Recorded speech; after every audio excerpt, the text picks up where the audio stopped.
Welcome back, ladies and gentlemen, to another episode of Foundation by Story Archives. I am your host, Mario Busto, alongside the other host, Zachary Newton. Welcome back. We're back with Season 3, Episode 2, titled... What the hell is it titled? Something in the Dark. Shadows in the Math.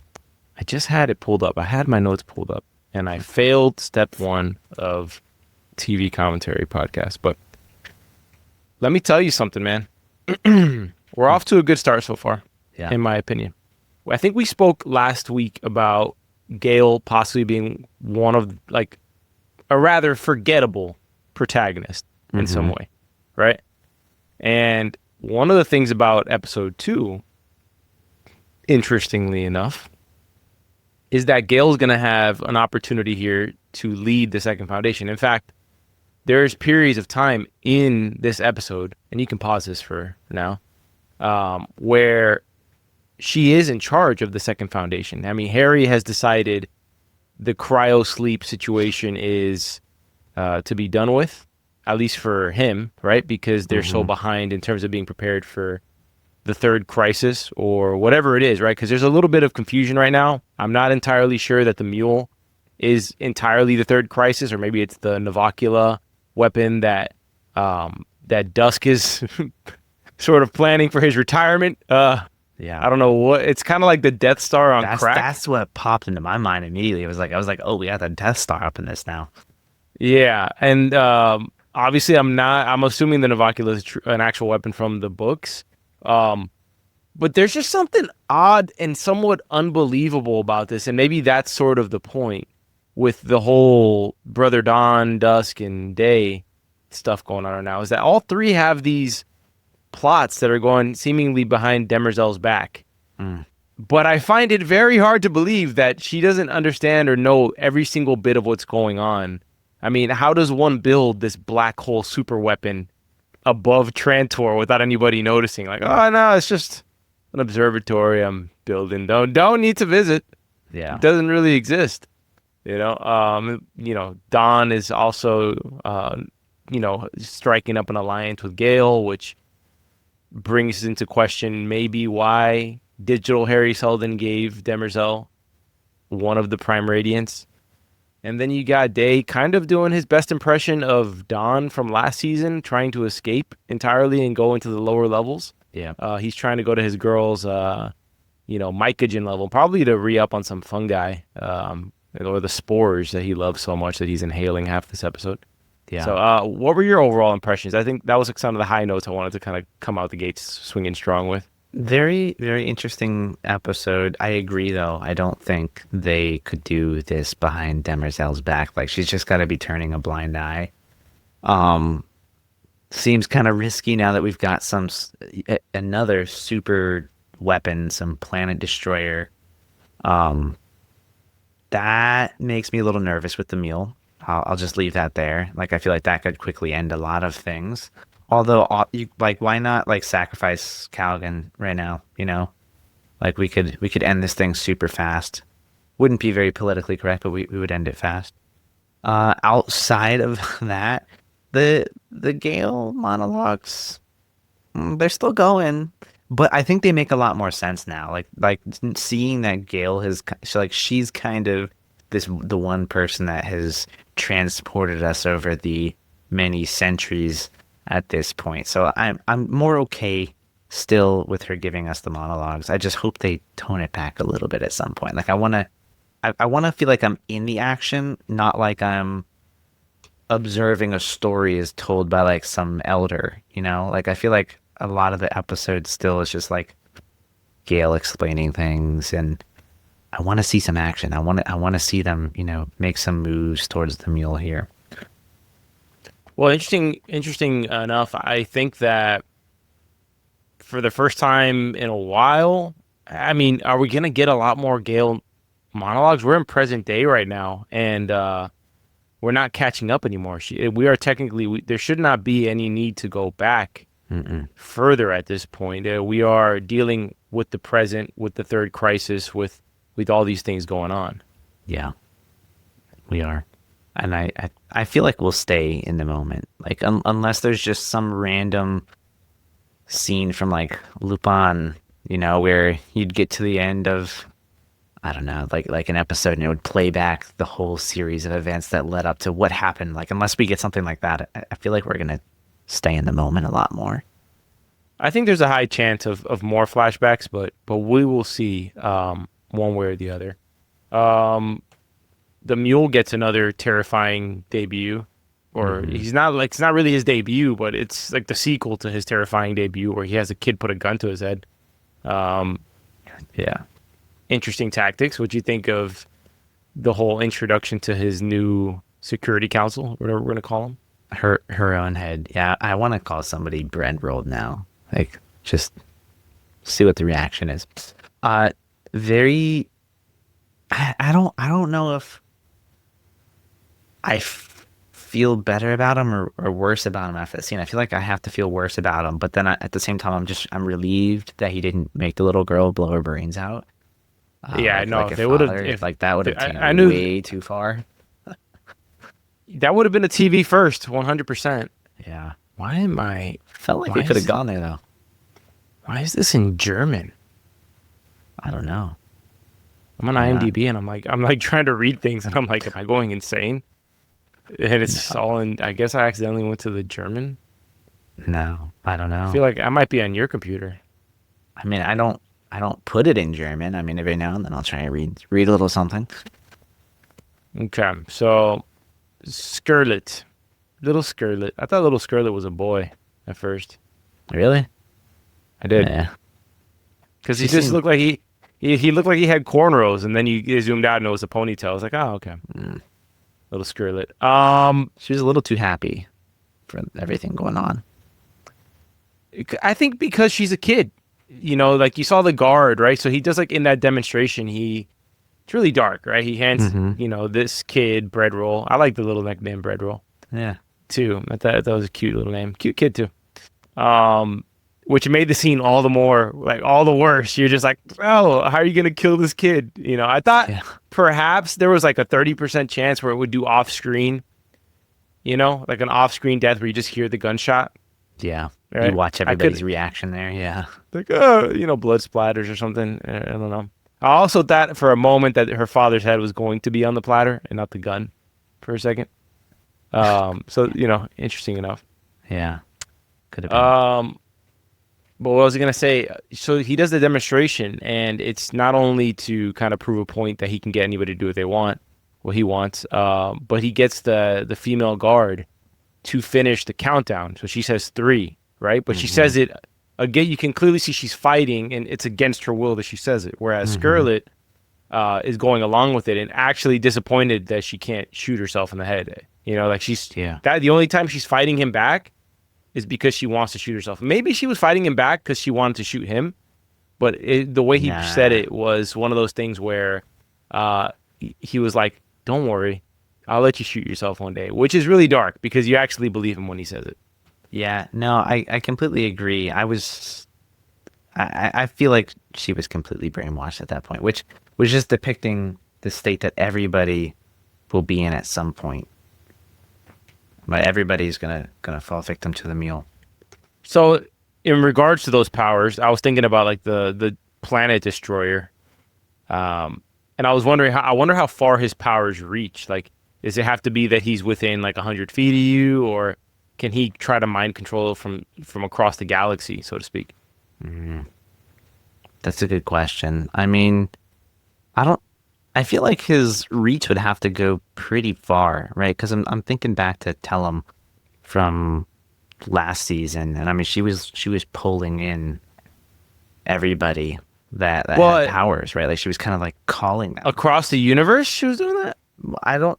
I mean, definitely outside of the planet. Like remember, I Harry remember, and Gail I set a remember it being. course for their planet. Yeah, I wonder. I wonder though how.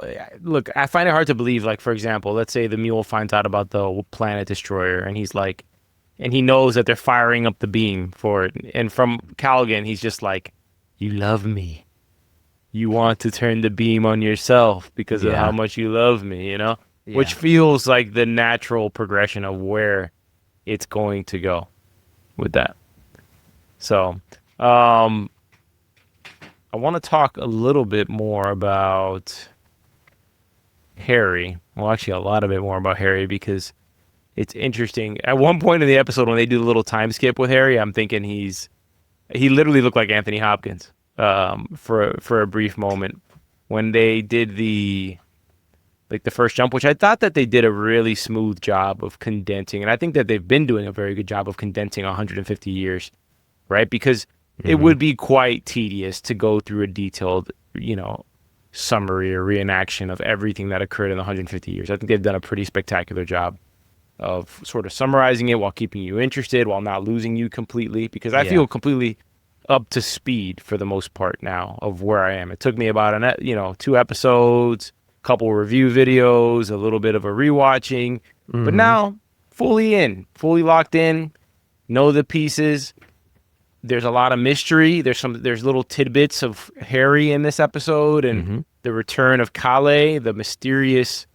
I don't even know what she is because she first shows herself to be, or it, right? Because she can change forms. At first, she shows up to be Harry's wife, and then she shows up as Cali, the renowned mathematician. And just who knows what alien species this is. And then Harry actually wants to go to her planet when he's leaving. But I don't want to jump too far ahead there. But, no. I mean, I'll agree with you on a few points, though, right? Like, I do feel caught up as well, right? Like, they did a good job of bringing us up to speed. We already kind of, like, saw how things transpired on, like, the first foundation of you have your religious era and then your expansionist era and things like that. So, and, like, we kind of got, like, a nod to that. Gail's like, oh, you've completed your religious era. Like, no more of that. Which I'm calling the second I'm calling foundation. BS on that, by the way, just slightly, because there's definitely a mystical element to this whole foundation, and we can talk in depth about that. But before we do, let's plug the show a little bit. If you're listening to this and you're enjoying our coverage of Foundation and you want to stay tuned with us all season, be sure to hit the like button. It helps us get discovered by all the people who don't know us yet, who might be sci-fi lovers like yourself. Make sure to like, subscribe, share with a friend, and leave us a review wherever you can. Apple Podcasts probably is the best one to do so. Spotify Podcasts as well. And follow us on IG. I'm Mario Busto, so you can follow me over there. And Zach, I think, is Zachary Newton. Zachary R. Newton, yep. Follow me there as well. That'll be fun. Yeah. So let's talk about Cali for a little bit. And let's talk about this sort of mysticism that's going on here, right? Because there's like a whole dynamic of things going on that make me wonder of what's really at play. And I like the fact that it's the third crisis is a mystery of what's could it be the mule? Could it be the weapon? Could it be a combination something of else? Both? Or could it be this very weird little blip that happens when Harry is filling in Gail on like the psychohistory that's occurred since she's been asleep, which is this sort of pop-up that comes up, and I saw this on a review video. I forget which one it was, but it mentioned life form detected on the screen. And on there, it kind of makes you wonder, psychohistory accounts for all things human behavioral models, that they can predict human behavior through math somehow, right? The show never explains that, and they will never explain that, but to some extent. Yeah, to some extent, if the life form that has been detected is not human, does that throw all of the psychohistory into flux, so to speak? Right? What if their motivations are not purely human? Maybe it's not the mule who has a galaxy-sized appetite, right? Yeah. I mean, I think that makes sense, right? Like, although I don't know that it would like just immediately stop all ability to predict things, unless, let's just, for the sake of argument, say, I think it was, didn't it also say like Andromeda on screen as well when it was talking about life detected? Yes. Like, let's say there's some alien race coming from the Andromeda galaxy, and if they're going to interfere here, like, I feel like it would have to be in such a significant way that you would skew the math that's being predicted based off of every human being that exists. Like I feel like like regardless if it's like because of some other species or something gets involved, like there's gotta be a very, very big event in my opinion. Well, it's interesting to think because or whoever Cali's people are, wherever she comes from, right? Mm-hmm. Harry sees a portal open up in his room, and he says there's no spacers, there's no whatever else he says, but pretty much like any of the technological breakthroughs that he has in his galaxy do not exist wherever this is. It's not like he's going to the afterlife. This is an actual tangible place, Mm-hmm. right? I mean, it's a tangible place that exists within their, I guess, somewhere in some other galaxy or somewhere else, right? Yeah. So, with that being said, it makes me wonder if this was also part of Harry's plan to go to this foreign place to live forever, because he does ask her for another body, Mm-hmm. right? Another reprieve. And Yeah.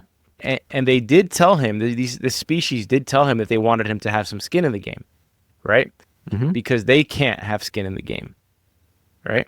So they Yes. can't have actual physical mortal bodies. So these people are immortal somehow. I would assume that's kind of like what they're implying here. Yeah. It seems So like it. I mean, she doesn't age either, right? Like it kind of reminds me yeah. of Demerzel in that sense. So is this truly the end of Harry Seldon? Is this we will never see him again now, other than the digital Harry Seldon? I find that I hard to hope believe. not. I Yeah. hope I'd hope not. Like I feel like they kind of left the door open or the portal open there a little bit, if you will. Yeah. To him being like reincarnated in some way or cloned or what again. It whatever's going on definitely seems to be more than just cloning somebody. Like it seems to be more like, I don't know, spiritual or something like more mystic than anything that we know about in our universe. I initially thought like Callie may have been, a robot similar to Demerzel because she doesn't age. But, after No. this episode, especially seeing them go through the portal, I'm like, I don't know, maybe she's, Something else. yeah. I'm like But maybe Harry Seldon unlocked, like maybe his creation unlocked more than just being able to like do this math like inside of the prime radiant. It's like you're entering this other dimension altogether, right? Like maybe there's just other beings that live there in that fold of space and time. perhaps. I mean, I don't remember the name of the planet that Salvor and Gail pretty much take, Harry's, while he's dying, right? They go to this planet, or they follow this projection of Harry, and he goes Yeah. to this planet, and he comes out with a body, right? Yep. Of actual physical body. We don't know what happened there.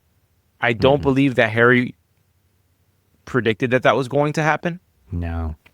I don't remember him saying that he predicted that was going to happen. And there's a lot of things that make his psychohistory kind of, from an outsider's perspective, a lot of time he kind of creates the issues unknowingly, right? Because he tells Gail, like, Gail was not supposed to be a part of the plan. She was just supposed to get the first foundation off the ground in Terminus, right? Yeah, and die. Yeah. Then Raish was supposed to meet him to be a part of the second foundation. That didn't happen either, right? So now Gail is the most central figure to Harry's plan now, above Harry at this point. At the end of this episode, she is the one carrying forward second foundation, which makes me wonder if there's any connection between the Mentalics and the Mule, and in that period of time where Harry kept Gail in the cryo chamber, whether the Mule somehow was connected to this group. Because my conspiracy mind is thinking, if Star Wars is so based on the Foundation, Yeah. who was Anakin's mentor? It was Obi-Wan, right? Mm-hmm. So what if Harry actually mentored the Mule at some point? And he's the reason why the Mule is so powerful. Interesting. I could totally see something like that taking place. I don't, I mean, like, the Mule's relationship with Gail and like everything that's going on feels like it is pretty personal. Although I I'm guess. gonna poke holes in my own theory because I just thought about something. Okay. In the future, the mule asks Gail one question: where is the second foundation? Ah, damn it. You're right. Yeah. So in that case, unless they relocated everybody off of Ignis, he has nothing to do with Ignis. And so I destroyed my theory, which was a fun theory for 2 seconds. I liked the theory. I mean, it seemed plausible, right? I mean, I don't know. I want to know more about the mule's motives beyond just like pure chaos. He seems to be the kind of guy that has his own big master plan, similar to how Harry Seldon has his own, plan that he's just not letting anybody on to. Well, there's kind of like this weird sort of trifecta going on, right? Like you have, this crumbling era of, I don't even know what to call it, like this relic of an empire that's kind of crumbling before our eyes, all this ritual and all this stuff, right? Yeah. And then you have, this sort of, I don't know what you would call the approach the mule's taking, but it's kind of like this psychotic, everything is against it, like it's like the counterculture revolution to empire. And then you have this sort of scientific / religious / spiritual foundation that's also fighting with this thing, right? Like everything's kind of just going against each other. So it's like 3 almost distinct worldviews all clashing with each other. And then you have the wild card of that life form detected thing, and then you have Cali's people, or whatever species that is, right? Yeah. So it's like all these things like coming to a head, and you're starting to see factions having to form to tackle certain threats, right? So at what point did Gail strike up an alliance with Dawn? How did she do it, right? Yeah. Because remember, and actually I actually don't recall. Did Gail find out that Empire has the Prime Radiant? No, that was Ebbing Mist or whatever, the scientist in episode 1 who found out. Yeah. Right?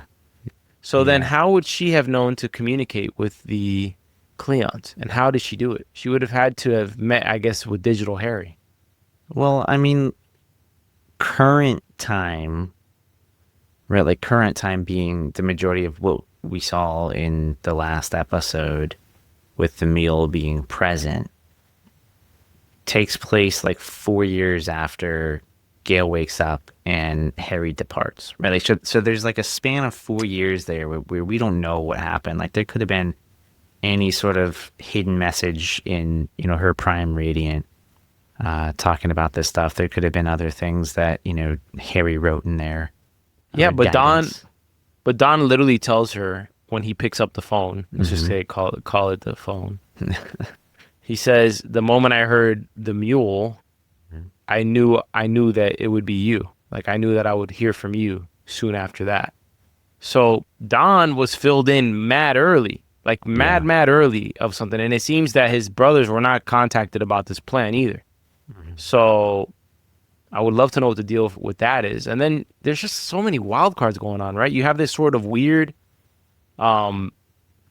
writers tend to do this in every sci-fi show, world building show I see, that you have like these storylines that are kind of weaving with the same themes all over the place, right? So you have Dusk in this episode, who's kind of understandably spiraling at the thought of being cremated, before his time, right? Because they got to deal with this cremation stuff that they've moved the timelines forward because of the genetic what do they call it? The genetic they have a term for it in the show. The genetic drift. Yeah, the genetic drift. I just call it the corruption. The DNA corruption. So understandably he's seeing all these things transpire of, the world's gonna end and I'm gonna freaking die in 9 days. Like 4 months. It's happening literally 4 months. Like, can you not extend my departure by 6 months in order to see what's going to transpire and see if I can help in any way? It's quite understandable, to be honest with you. So you have that going on, and he gets denied. He goes to all 3 levels, right? He goes to Demerzel. She says no.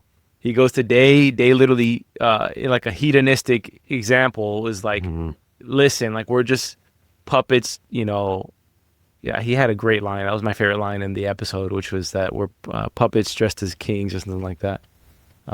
He always has the best lines. Yeah, Dude. he does. Day Always. always has. Yeah.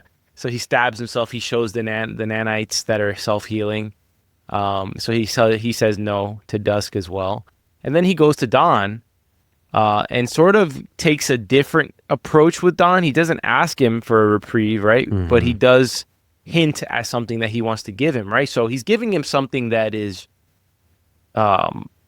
indescribably, I guess, priceless from a defense and weapon standpoint.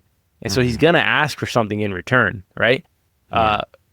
Is that, I think that personally, I think that that weapon is what's causing the whatever we're seeing in the psychohistory, that like kind of like virus looking branches out that like nobody knows what's going to happen. It's unpredictable. Yeah. Well, that was my point of like, what if the mule can control that? I mean, like he can literally make ships turn on themselves.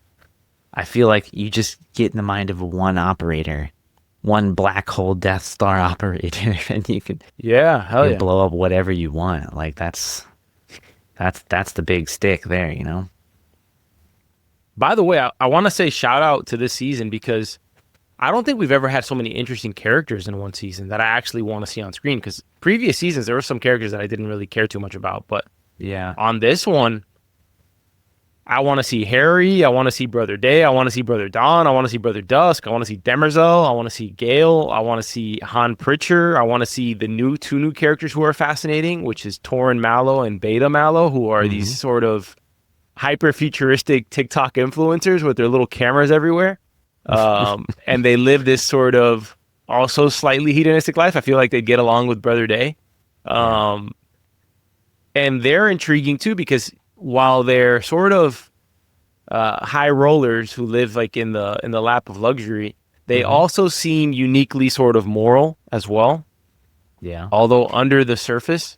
So I think that they're going to be mega players, not simply because they're going to get Han Pritcher into the party that's surely to happen next episode in Calgon, which should be a fun little interaction. But what happens after that? You know, Torin seems more of the ilk of Hober Mallow than he does his douchebag uncle that we meet in episode 1. Yeah. And I mean, like, their storyline has to be pretty significant. I mean, I would think, like, are we really going to have such a throwaway name as Hober Mallow from the last season? We get here, we've got now two Mallow characters, and it's just like, meh, whatever. Like, they're not that significant. Like, I feel like there's going to be heavy involvement from him, or the both of them, I guess, in this season. I got a solution for the Gail monologues. It's the Gail is allowed to monologue anything that is not happening in present day. She can monologue as long as that shit's not in the future. She can only do past tense. Fill us in on the stuff we haven't seen, Gail.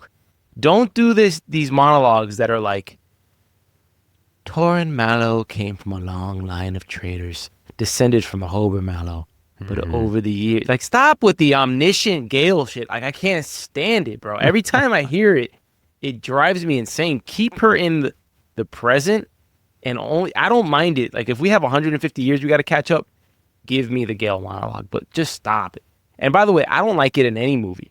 Like, you know, maybe back in the 80s when you saw it, or 90s when Goodfellas came out, where you had like the monologue there. But ever since then, it's like this cliche that feels like a cheap cop-out to just actual storytelling. Yeah, I mean, you're jumping. It's like a massive jump cut. It is kind of cheap. Although 150 years is a long time, so it works in a lot of scenarios. Maybe we're 3 seasons in with Gail on the monologues, and we were getting Gail monologues. We've never been a fan of it since the first episode of like the first season. We were like, enough with the monologues, man. Yeah, I mean, we've been getting Gail monologues since season 1, though. Yeah. So the problem with that is that when you get these Gail monologues, and let's dissect why we hate them so much. Let's do it. If Gail's giving the monologues, that means Gail survives. Exactly. And that's my biggest beef with every monologue ever. She exists somewhere outside the story, right? Mm-hmm. Talking to a bunch of children by a campfire, recounting the tale of everything that happened with the Foundation. Yeah. Whereas if we get zero monologue, there's high stakes with Gail. Like, let's put money. Gail doesn't die. Gail doesn't die in this series. If she does die, she turns into one of those Cali creatures and becomes immortal somehow to do these freaking monologues. That's why she'll survive, is to do the monologues. That's the sole reason. Yeah. Yeah. Do you think it's worse to have no monologue? What was I gonna say? I would have preferred zero monologues this Gail, entire series. All right, is it worse to have Gail do the monologue, or have some random person that No monologues. unrelated Don't to the show give me... do the monologue? No, this is not our town. Do not give me the godlike narration. Do not. We don't get the narration in real life, you know? We don't. I mean, some So people might, you know. You never know. If you're schizo, yeah. And that Gail's a schizophrenic. We find out that she's happening in her head. This is like the Yeah. Harry Potter thing. Yeah, it's gonna be like a 4chan thread. It's just like the foundation never happened. She's insane. She's actually in Rhode Island somewhere in an institution. Harry Seldon is her counselor. I hate those two, by the way. That's rough. Yeah. I can't stand when somebody. I don't mind the theories. Like, I don't literally hate them, but I find that also like the lazy way out. Like, you know, she didn't create all this. It's like such a bleak outlook on things. Like, how about we just believe in world building, man? Yeah.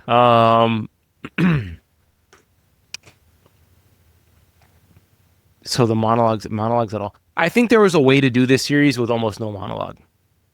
It's just the subtitles. rolling captions where it's just like, you know, 150 years, 150 years after blah, and just that's it. You know, I think that would. I feel like that I'm kind would of be up to almost. speed with that.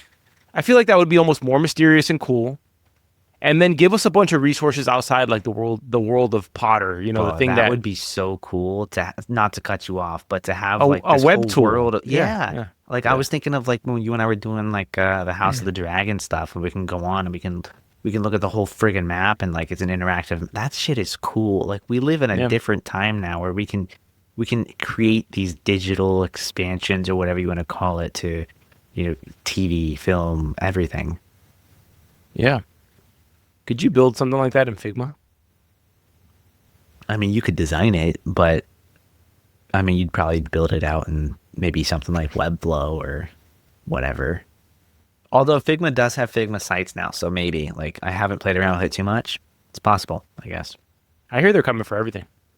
They are. They put a lot of businesses in their sites. Webflow is one of them. So interesting Canva, enough, yeah. and this is more of a financial investment thing. They're going to IPO in 10 days. Are they really? Figma. They're going to IPO, and they're going to try to go for a valuation of 15 billion or 16 billion. So Adobe, who pretty much has almost a monopoly in the whole creative field, and they need competition from a consumer standpoint, but also has a loyal Adobe customer. It's non-sponsored. They tried to buy Figma, and that deal fell apart. Yeah.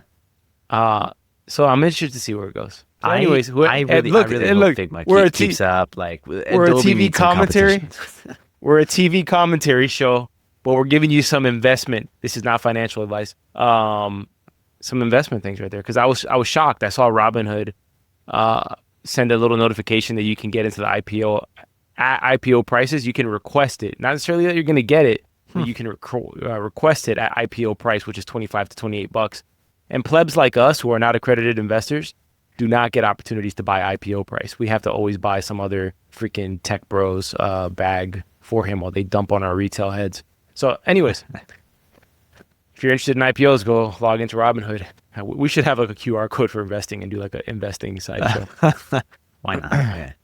I'll give my meme coin Supercycle thesis pretty soon. I mean, I feel like you could talk about that for hours. I could, definitely. Zach is the hyper conservative, like risk averse guy when it comes to stuff. I'm the, we'll talk about it. buy the stupid meme coin and watch it fly guy. So, hey, anyways, back to something else that's flying, which is the Mule ship over Torin's ship, which kind of I found interesting. Why specifically? the Mule is targeting Torn Mallow. I want to know more about the Mule. So far, we've only seen the Mule cut people's heads off and kill people and do shows of violence. But according to Gail's monologue or the scouting report from Han Pritchard, he does also have a sort of hedonist side. I feel like I've overused that term in this one, probably because of Brother Day. But the Mule seems to have a sort of debaucherous side that enjoys partying. Yeah, I think so. I mean, he seems like the kind of guy that, you know, really wants to be worshipped and loved by everybody. Everybody will come to love him, whether you want to or not. I feel like his good go-to here. He's got to be a fun character to play, by the way. Yeah, as fun as the Greyjoy from Game of Thrones. You think? Which one was more interesting? Game of Thrones is darker, so Game of Thrones would have you do things that are darker, whereas this, just, you know, not like blowing your brains out or anything. Almost. No, Game of Thrones has a different feel to it, though. Foundation has they don't push the envelope to that degree that Game of Thrones and House of the Dragon does. Yeah, that's very fair. Yeah, Game of Thrones truly feels like just a walk to Walmart and you might get shot type of thing. Like a character just goes to the woods and they die of poisoning. Like it's just, yeah, anyone is fair game in Game of Thrones. So, yeah. I am curious to know if you have any thoughts on what Cali is. And we kind of briefly talked about it, but do you have any theory? Do you think she's from, I guess, at least this universe? Because I was so maybe not confused, but it got me thinking about it when, I don't know, like when they go to the portal and it had nothing to do with the technology that we knew about. And Selden didn't seem to even understand the technology. So I don't think it was just like of this world, if that makes sense. Like she almost seems like she could be a deity or something. Well, that's kind of where I tend to lean with it, is to compare it to something that people can relate to. I would say that they're of angelic origin in some sense. Mm-hmm.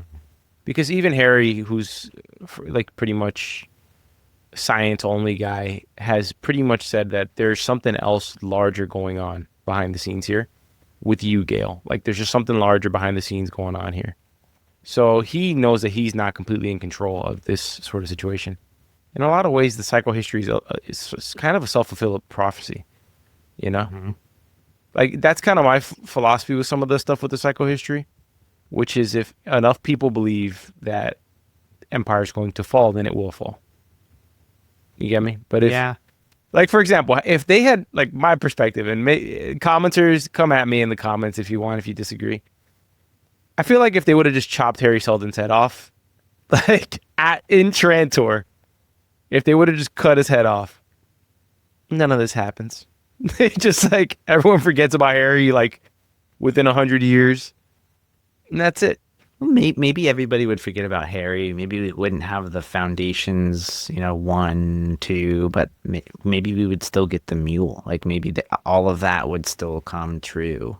Because it seems like anything to shift the math has to be like massive, like catastrophically massive. Offing one guy doesn't seem like it would really upset the balance of that. I could be wrong, but it just doesn't seem like it would be enough. Like I still feel like many of similar events would play out the way that they have. Yeah, perhaps. And if we're truly taking the show at face value, then obviously no, killing him would not have stopped it from happening. But with that being said, what if Harry's plan is to start a third foundation and wherever he's being taken? That could be. Dude, Harry's a liar and a half, dude. He does is lie in this show. We never know what his plans are. And I find it hard to believe that he's going to go trick those angelic creatures, bro. He's going to go in there and launch a third foundation in like the third heaven or something. I don't even know. When they left, it had me thinking of like Three Body Problem. I'm like, is there just some other like group of aliens or things coming their way? And they're like, Yeah, Gosh, let's I just can't. let these people destroy themselves, and then we'll take over their galaxy or something. I can't wait for that show to come back. Same. That's fun. Wasn't that from the same creators of Game of Thrones? No, what? No, I don't know, but Who it's made good. Three Body Problem? Three You Body might be Problem's right. good. Actually, it's been a minute. Yeah, I mean, I know they had the one of the actors from Game of Thrones in it. It's pretty cool. Who made Three Body Problem? What did you think about the significance of mentioning the Yeah, it is. Is it? It's one of their ventures. Hmm. Okay, that's cool. I mean, look. I know they botched the last couple seasons of Game of Thrones, Yeah. but the dudes have a tremendous track record. And the only reason Game of Thrones ended poorly is because my take on it is that they got tired. They got tired and I burnt feel out. like they got lazy though. No, Like it's not. It's not lazy, Zach. It's not lazy. It's tired. They didn't have the support. Okay, they were tired at that point. They were running off of no source material. At that point, they're not. Mm, They're more adapters than they are writers. They can mhm. write iconic lines. Like they have plenty of iconic lines, but they rushed it. HBO wanted more episodes. George Martin wanted more episodes, and they did not give up the throne. Their biggest mistake, honestly, was not bringing in a guy like Ryan Condal Mm. in around season 7 and saying, "Hey, we're still the names on this thing, but we need some help, bro. We need some help. We got Star Wars in our back pocket right now. You know, they should have never taken Star Wars, to be honest. They ruined, man. Game of Thrones would have been the greatest show of all time, dude. That bothers me till this day.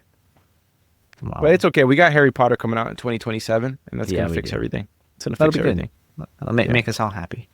What did you think of like the mention of the Invictus in this episode? I didn't quite understand the significance of that.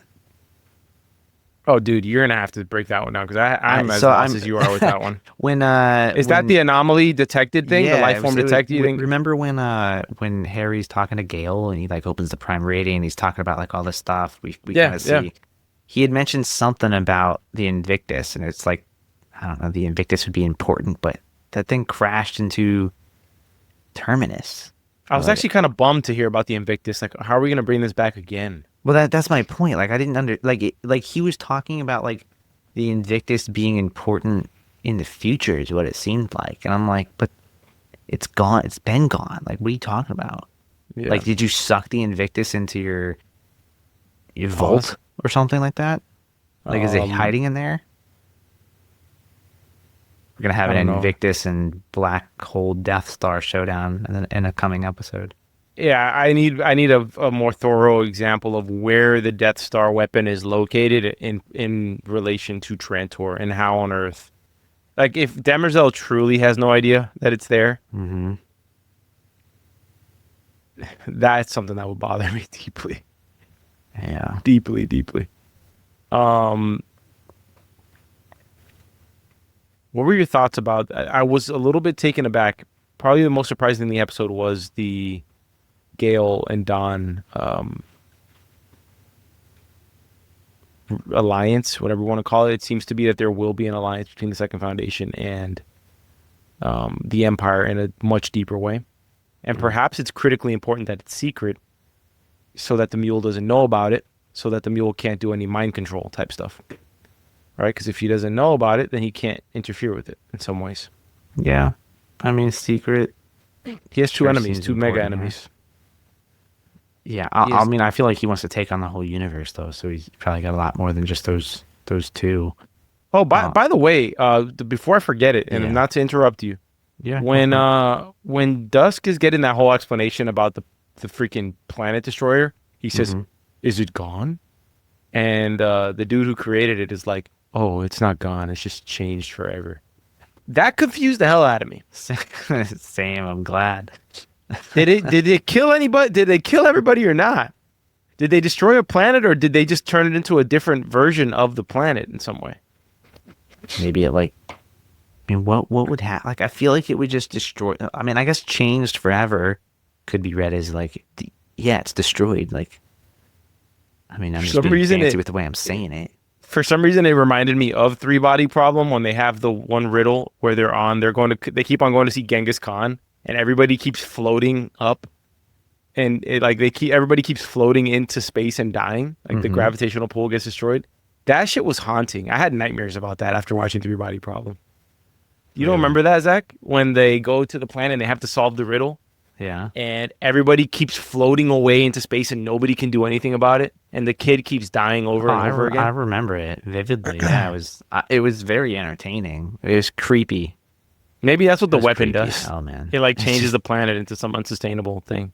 Yeah. But I heard an interesting theory, completely random, but I heard a theory that maybe we all live inside of a black hole. Like our actual universe could be inside of a black hole. Because if you look at I guess the event horizon of a black hole, it's kind of like what you see when you look from where we are to the edge of the universe. And it's just kind of expanding, just like a black hole kind of sucks a whole bunch of things in. So, well, I've heard that is it not true that the reason we have like our whole rotation as a what are we considered, a universe? Like what is our universe would be like the planets and us, all of us, I'm and our a little sun. fuzzy on the very scientific Okay, terms, well, galaxy. anyways, Whatever, yeah. TLDR. I heard that like the gravitational pull is like because of a giant black hole somewhere else, like distant in the universe, and that at any moment, if a black hole like we'll get sucked in a second into a Yeah. black hole, and everything's just done at that point. See, but then I also heard, I know we're going down a rabbit hole here, but I also heard like if you get sucked into a black hole, like as you enter the black hole, time changes, right? So it slows down. So from the outside, it's just like things freeze and fade away. But like for you entering the black hole, it's like time slows down. So like I don't know, like would it end? Like if you got sucked into a black hole, would it just end, or would you exist in another, maybe not another form, but like another time or something like that? Maybe that's It's something that happened with this weapon. It's Like, the mysteries of creation, bro. Mysteries of creation. Just like if we were shifted like a small percentage closer to the sun, we'd burn to death. yeah. And if we shifted a little bit further away, we'd freeze to death. I mean, everything is just so just precisely designed that, yeah. I mean, there's definitely black holes that are having an influence in something in our universe, whether it's the way our planets rotate or whatever it is. I think. Yeah. I'm no Harry Seldon, but I've watched some interesting videos. Yeah. I don't know how much I like the whole Gail Dawn thing. Like I kind of liked Empire and the Foundation. We're gonna get a little love affair with them. You think? Be You think interesting. Gail just pops out of the cryopod and pops out a kid every 150 years. No, I don't think we're gonna get any love affair between them. I feel like they're gonna be like that alliance that's like it's like flashed on screen now. It's just not talked about at all the entire rest of the season until some critical moment. And it's just like, oh yeah, that's right. They're friends or something now. Yeah. I don't know. I feel like very we've kind of been interested to see where it seeing goes. that potential relationship or partnership or whatever you want to call it, even in the last episode where you've got like this representative from the Foundation meeting with Empire, and like they all kind of seemed buddy now, which is also weird. You know, I've been thinking like, how is Dusk going to use this weapon to stay alive longer? And I feel like, what if he just like swallows the key, so to speak? You know what I mean? Like, in order to operate the weapon, he is the weapon. Like he's the one. The key. Yeah, or something to that degree. That's probably what he's gonna have to do to survive. He's gonna have to do like an ultimatum type shit. Maybe he turns the weapon on Demerzel. Maybe he's just like, you gotta let me live. Yeah. Or, I mean, what else would it be? Enticing Dawn with just like, hey man, I know you're freaking out because you don't want to die. I got this thing, but I'll only tell you where it is and how to use it if you let me live. I know we haven't talked about Demerzel at all and her little existential crisis. Yeah, but unburdening. Is she going to continue to unravel the way she has in previous seasons? Be interested to know. I feel like we're gonna have to see her continue to unburden it. I mean, it feels extremely inevitable that the empire will end. I just don't know what happens after that. I feel like Are you empire saying kind of has ended already. are you saying that she needs to be unburdened by what has been? Yes, I am, Yeah. sir. Um, yeah, it would be interesting to see. I would love for her to just break her code for once, but it's not possible. Just not possible. Yeah. No, like I feel like there's going to be something that happens that causes a great conflict in her. I guess what is it technically 4 programs? I guess because she also has to serve the Cleon dynasty, but there's kind of not many left.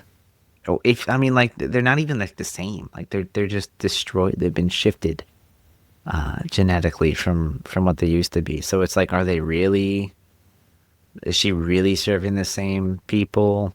I feel like at some point she could make the decision that like, yeah, you're not the Cleons that I was programmed to serve. These are not the Cleons you were looking for. Yeah. I wonder what happened to Don and his baby mama from last season. Oh, from The last girl. season. Yeah, I forgot what her name. What was her name? Man, I did not do a refresh around her name. She was kind of key, bro. She was also kind of gorgeous. I know who you're talking about. Let's go look her up. I Season followed her 2. because I was such a big fan of her work in the show. It's gonna be her so name. obvious once we've seen it. Yeah, Queen for sure. Sereth from Cloud Sarah Dominion. Sarah of Cloud Dominion. Yeah. They had a kid. Where's that kid? I feel like we made some predictions from last season where that kid might be the Mule, or might be We did. related in some way. We did. Remember, the mule has a galaxy-sized appetite. And who else has a galaxy-sized appetite? Yeah, Empire. it'd be Empire, that's for sure. Right? So, would be interesting. To wrap the show up, or this episode, I would like for you to bring up the topic of the no longer hired showrunner. Oh yeah. So I heard David S. Goyer is no longer the official showrunner. They've passed that buck on to Ian Goldberg, which I'm not the biggest fan of. I don't know who he His is. So work. what has he done? Fear the Walking Dead. Season 1 of that was good. Which seasons was he responsible for? I mean, from 2018 to 2023. Didn't that show come out in like 2018? Or Possibly. maybe not. When did it come out? I feel like it came out before 2015. that. No, yeah, it came Yeah. out in 2015. Dang, that's older than I remember. So it's like Remember- season 3 onwards. I thought Frank Delano was going to be a superstar when I saw season 1. I was like, he's such a good actor. I could never get into it. I mean, like outside of that, he's got like Once Upon a Time. Once Upon a Time. Yeah, like What is that again? it's a TV show. Yeah, it's a TV show. Send me his IMDb. Send me the I'll send it to thing. you. Yeah. So I have a feeling David Goyer is he's doing a David Benioff DB He's probably moving on to another project that's interesting him. What's up? Because he ain't going nowhere. That guy's a legend. So he's just moving on to the next thing, which means the Apple TV podcast is going to go in the shitter because he was the host of that thing. So I know they took us off, man. Apple banned us. They banned us did. for a reason because we were competing with their shows. And he was the podcast host of the freaking Foundation one. So That's true. I heard that he's still gonna have maybe some creative curse- direction, like so you might have some involvement. This is the curse of Story Archives. When you cross the show, you lose it. Like you lose.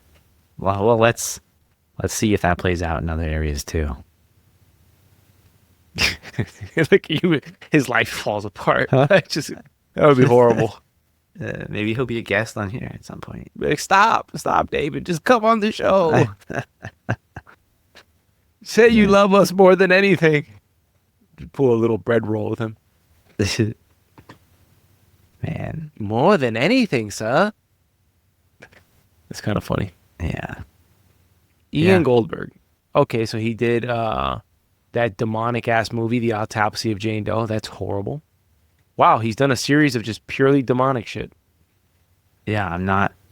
He's got The Nun too. Like I said, Fear the Yeah. Walking Dead. That's why I'm like the only thing I've even Everything he's worked on watched is Fear the Walking revolves Dead. around dead people. That is terrifying. Yeah. What does Yeah, that say for the show? it's dead. It's getting canceled. Everybody, hey, bro, hold on. So they bring in a guy that's known for like films and all this dark shit with dead people in a season where the end of humanity almost appears inevitable here with the Prime Radiant. The White Walkers are coming from the seventh Jeez. dimension. I don't know. I don't know where we're going. Maybe this is gonna take a really dark turn. Actually, who knows? Yeah. Ups the stakes and something. There's gonna be a lot of people dying here. All right. Well, on that high note, let's move on to categories. Let's do it. Let's do a favorite character of the episode. You first. Me first. All right. I guess. Man, it's just so hard to beat Day. I love watching him just roam around, take drugs, and gamble. He's definitely the most interesting one. Oh my It's- god! Always, he's always the interesting. But like, it feels like a cop out. Like whenever I'm like, yeah, Day. What? We should just be the Lee Pace fan club show. Yeah. Because every episode of Foundation, we just say, Day, he's the funnest character in the whole show, man. Even when he's psychotic. Like, I personally think that he would be a good ruler. Because we didn't even talk about it, but the scene that he's gambling and he's purposely losing, Mm-hmm. and he's like, I don't know if he's using these guys to get to the lower levels or if he's just genuinely loved by everybody. Oh yeah. And so he maybe wants to probably a help little bit of people. both. He just seems like the first compassionate emperor that they've had. Well, he didn't destroy 2 planets, so he's got that going for him. Yep. Yes, sir. That's definitely a positive. How about you? Favorite character? Brother Day. It's got to Yeah. be Day, bro. It's so hard to be him. How about favorite scene? By the way, I did like Torin and his wife. I did did like too. them. I did. I too. liked his wife more than him. I thought that she was a very interesting, like, she stood out. She definitely stood out. Hmm. And I think he's going to be a cool character as well, personally. Like, I like them more than I like Han Pritchard. I think that they have a little bit more Same. depth. Han Pritchard is just noble knight, like noble, just pure noble knight, you know? Yeah. They seem like, we like the high life, but we're also going to do some good while we're here, you know? Yeah. I liked them. I mean, they were their whole thing, like their whole scene was like my favorite scene in the episode. Yeah, I thought it was 100%. funny. I thought their ship was made me really laugh cool. A little bit. Loved Or the the little little- cameras and shit they got Yeah, all over the house, place. the house was really cool too. that Oh, they were in. yeah. I thought that was cool. Yeah, I wish I had a pad like that. It'd be pretty dope. Just like, Yeah. a different planet, looking over a big city. Yeah, Cool. They honestly, you know what they remind me of is remind me of the Great Gatsby, a little bit The great, with interesting. or like, with the real life version of the Great Gatsby. They remind me of this book called that Hemingway wrote called A Movable Feast, which pretty much is his time in the Roaring 20s, 1920s in Paris. Mm-hmm. And his time there with Scott F. Fitzgerald. And Scott F. Fitzgerald was like in a dysfunctional relationship with a girl who reminds me of Torin's wife in this. Also, you see it in the movie Midnight in Paris with Owen Wilson. You see that dynamic there. So they kind of remind me of that type of couple where she's like the one who kind of makes things go. Okay. I haven't seen that, so I'll have to give it a look. Got one more category for you. It's the hard I'm one. on the edge of my seat. It's the hard ones. It's favorite line of the episode. I have one this episode. I just would need you to rewind it to when Day says it, which is that we are puppets masquerading as kings. But it's a better line than that. I think he said we're rag dolls dressed up as kings. There you go. that one. Monsters. Yeah. And then he says when he's bandaged up again, he says, The ragdoll's a little something. He said something else after that. I didn't catch the rest of it, but You're just that not was a as very solid observant. line. Just not as observant as me, man. Okay, well, I like Demerzel's line. I am the clock for every Yeah, my Cleon's time, life. My time is exact. You should say that to somebody in a meeting at work. When you I am fire the somebody. clock for your life. I am the clock for your employment, and my clock is always precise. Shit, that's something. Which is kind of dumb, to be honest, from Demerzel's perspective, because technically, she didn't set that clock. One of the days changed the whole law of when they were going to get cremated, and he moved everybody's death up further, right? Yeah. So technically, Demerzel, they set your clock. Anyways, That's true. They set it, but she's the clock, right? Just like you set the Yeah. clock on your computer, and it's just somehow always right when you turn it back on. well, I'm looking at the clock, and it's about to be 1 a.m. over here, and I want to go watch a show that I have been hooked on for the last couple of days, which is Untamed on Netflix, and it's a murder Untamed. mystery with Eric Bana. It's pretty good. Writing is a little cheesy sometimes, but the actual show is good. I'm on the last 2 episodes, so Nice. I just take us to the started outro, Zach. Oh, sorry. Smoke. Go ahead. No, I was just saying I just started Smoke, so I didn't like it. I didn't tried- like the first episode. I gotta watch the second episode, but I wasn't. I tried into the first episode and I stopped watching, and I'll try to get back into it. I didn't like the narrations. Yeah, I know. Me neither. It's just again with the freaking like monologue shit. Yeah, I gotta give it 2 Yeah. episodes. They say smoke is the one thing you can't control. You know, like, Jesus, guy just watch a show, bro. Oh, man. I don't need a Merriam-Webster's dictionary says fire is the one thing. Like, shut up. Just All right, y'all. damn. Well, thank you for listening to this episode of Foundation by Story Archives. You can find this podcast anywhere you find podcasts, Apple and Spotify. You can also visit us on YouTube. And if you want to look us up on the web, just go to soapbox.house. You'll find links to this show and everything else we got on the network. Also, I just realized, like, I gave no context why, like, pretty much all my bathroom items are on my counter behind me. And it's because my entire I bathroom. didn't even notice, dude. What? Yeah, I have a weight scale on the floor, like Oh, yeah, I literally saw just that. behind me Yeah. with no. I have toothpaste canisters behind me. Everything's everywhere. You know, No if people were context for following you on Instagram, though, they'd know the whole story, right? They'd know. They would know that my bathroom was nearly flooded. Well, actually, it was flooded. They had to rip the whole roof open this weekend. So it's been a long weekend, pal. It's been a long weekend. It's Tuesday already, my friend. Holy crap! I know. All right. We hope you all enjoyed this episode of Story Archives. We'll see you. Hopefully, we were able to record a little bit sooner this week. But That would be until the then, goal. I'm greatly looking forward to episode 3. Hope you guys are too. Have a great week. Stay safe. Peace. Peace.